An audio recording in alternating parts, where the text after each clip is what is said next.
매불쇼에 출연한 유시민 작가의 민주당 차기 대선 후보 오인에 대한 인물평이 화제입니다. 객관적이고 냉철한 유시민 작가의 인물평 지금 바로 만나보시죠. 너무 좋은데 이거 좀 고폭풍 없을까? 아니 이건 해야 돼. 너무 좋은데. 자, 우선 그럼 현직부터 해보시죠. 김동연 경기지사. 이분은 그냥 돼. 이재명 대표한테 붙어가지고 지사 된 사람이잖아. 그렇죠. 그거는 뭐 솔직히 뭐 대선 출마 이렇게 했다가 단일화 그 무슨 단일화 깜도 아닌데 단일화 조건으로. 이렇게 거스 밟아가지고 그리고 민주당으로 들어와서 공천 받아가지고 그렇게 해서 경기지사 된 거잖아.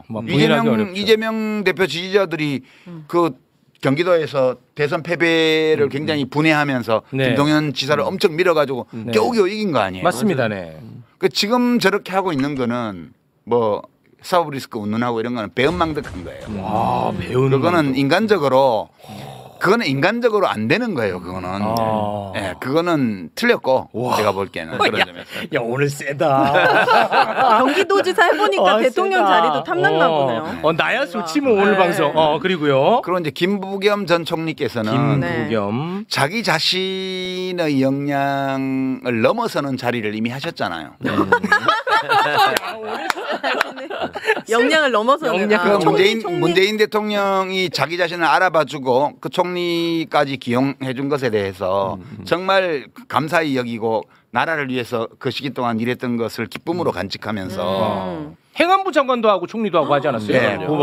이제 그러면 이제는 저 무심하게 바둑두는 이창호 국수 구단처럼 뭐 젊은이들하고 바둑두면서 저도 그렇지. 오늘 많이 배웠습니다. 이런 자세로 살아가시는 게 얼마나 좋겠어요? 아니 정계 은퇴 선언도 하셨어요 실제로. 양평에 집도 짓고 그러셨다는데 그렇게 하시고요. 네, 그렇게 하시면 딱 좋아요. 네. 뭐 그렇게 뭐 제3지대 뭐 누구누구를 모아서 그런 거는 이제 딴 사람한테 맡기고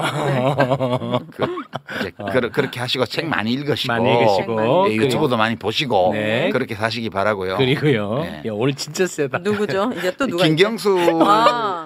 김경수 전 지사는 야 이거 예민한 이슈 아닌가요? 굉장히 저는 이제 억울하게 징역을 살았다고 생각해요. 억울하게 징역을 살았다고 생각하고 그때 문재인 대통령 후보의 선거가 넉넉하게 600만 표를 이기냐 못 이기냐 이걸 다투고 있을 때 뭐하러 가서 그 드루킹하고 같이 뭘 조작을 하고 그러겠어요. 저는 김경수 씨는 정말 억울하게 감옥을 살았다고 생각해요. 네. 근데 지금 다시 정치를 재개하고 싶잖아요. 네. 대권 도전도 하고 싶잖아요. 전 좋다고 봐요. 그러면 지금 이 국면에서는 착한 2등이 되는 전략을 써야 돼요. 이제 굿 루저. 졌는데 도전하는 건 좋아요. 경선도 나가고 난 좀 바람직하다고 봐요. 네네. 근데 지는데 진 줄 알고 하는데 이 과정 속에서 자기를 선보이고 그다음에 이 경선을 재미있게 만들고 그리고 패배했는데 굉장히 좋은 모습으로 이렇게 저 사람 다음에 한번 눈여겨봐야 되겠는걸 라고 사람들이 생각할 수 있도록 하는 방식으로 해야 되는데 지금 이미 그 기회를 반 넘게 상실했어요. 이번 요 며칠간에. 반 넘게 상실했어요. 예. 지금도 완전히 늦지는 않았다고 봐요. 자, 지도자 행세를 하지 말라. 착한 2등 전략으로 가라. 본인은 억울하게 징역을 살았지만 그 사건으로 문정부와 민주당이 타격을 많이 받았잖아요.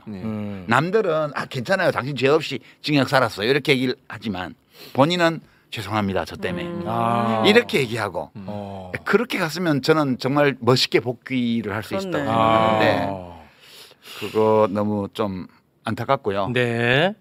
다 저하고 잘 아는 사람들이고 진짜 한 시대를 같이 헤쳐나온 사람들이에요. 공지처럼 같이 또 보내셨는데. 근데 그럼에도 불구하고 이렇게 말씀하시는 거 보면 참 못됐어. 그러니까 내가 안 만나잖아요. 비평을 가끔 하니까. 맞아. 민주당 정치인들을 안 만납니다. 이게 중요합니다. 그리고 이제 임종석 씨는 그 옆에 좀 하나씩 건드려요. 가만히 계세요. 임종석 씨는 지난 총선 때 이미 그 민주당 당원이나 지지층한테는 가입표가 났어요. 이미. 그때 그러는 게 아니에요. 그때 험지를 갔어야 돼요. 떨어지더라도. 그러니까 자기 원래 하던 지역구에 다시 가려고 했다는 거는 당 지도부에서 말하자면 당시에 그 전략적으로 이미 선포를 해놓은 지역에 가서 깃발 꽂고 했기 때문에 그거는 당인으로서 하면 안 되는 일이었어요. 그때 이미 그 다른 직급을 모색해 보는 게 좋을 것 같아요. 직업을 직업을 전하네. 제일 독하게 하시네 이분한테. 정치가 잘 안 맞는 것 같아요. 이분. 아니, 제일 독하게 하시네 이분한테. 이미 안 맞아요. 안 맞아. 맞아. 적성이 안 맞아. 안 맞아. 와 제일 독하게 하신다고 이분한테. 그렇게 하면 다 좋을 것 정리가 같고. 됐네요. 아니 내가 뭐 무슨 나쁘다 이런 뜻은 아, 아닌데 그런 건 아니고. 사람은 되게 잠깐 쓰이는 존재거든요. 아.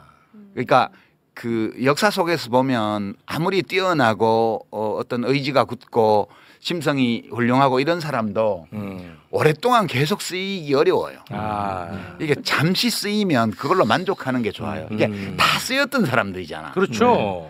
한번 쓰였으면 더 쓰일 수 있으면 더 좋겠지만 네. 그것만으로라도 만족하는 게 좋다고 봐요. 저는 아. 그렇게 보는 입장이고. 네. 누가 하나 더 남았나? 너 있나? 김두관. 아, 가만히 좀 계세요. 김두관. 난 다 만나는 사람들이라서 그래. 김두관. 이분은 누구세요? 김두관 이분은 진짜 입지전적인 그럼요. 인물입니다. 2장부터 시작해가지고 와. 군수 하나씩 하면 장관까지 간 그리고 심지어 장관이요? 리틀 노면이라고 해가지고 대통령 이름이 언급될 정도로 그 김두관 씨는 그러니까 이제 87년 6월 항쟁이 나고 나서 어떤 사람들은 공장에 남아서 노동운동 쪽으로 그냥 남았고 어떤 분들은 시민단체를 조직해서 시민운동 쪽으로 나가고 또 한쪽은 언론 한겨레 신문 같은 거 만들어서 언론 쪽으로 가고 또 하나는 정치로 들어와서 그때 평화민주당으로 들어와서 쭉 이어진 노무현 대통령 이해찬 대표 뭐 이런 분들이 그렇게 한 4갈래 정도로 흩어졌습니다. 네. 근데 그때 사람들이 주목하지 않았지만 지역운동으로 들어간 사람들이 있어요. 지역운동. 예. 그러니까 이제 그때 김두관 씨는 가서 시골 이장을 한 거예요. 남해군에 가서.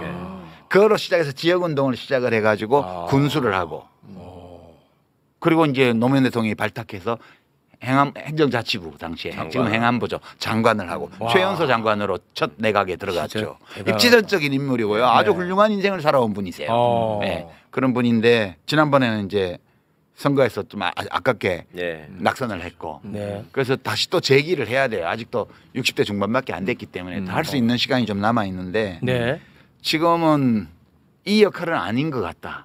나는 그렇게 생각해요. 이 뭐 대권 이거는 대권은 아니다. 그거는 이미 대중의 평가가 끝났다. 네, 그거는 이미 이제 지난 과정을 통해서 훌륭하고 높게 평가해야 될 부분이 많이 있는 인생을 살았지만 지금 이 흐름에서 귀하가 그건 아닌 것 같아요라는 평가를 받았다고 봐야 돼요. 근데 너무 인정하기가 쉽지 않겠군요. 예, 그게 쉬운 일은 아닌데 벌써 쓰였잖아요, 여러 번. 그러니까 저는 과한 욕심을 내는 게 아닌가? 과한 어떤 의욕 이런 게 있는 거 아닌가 하는 좀 안타까운 마음. 다 안타까워요, 이분들은. 다 안타까워. 예, 다 안타까운데. 그렇죠. 다 훌륭한데. 네.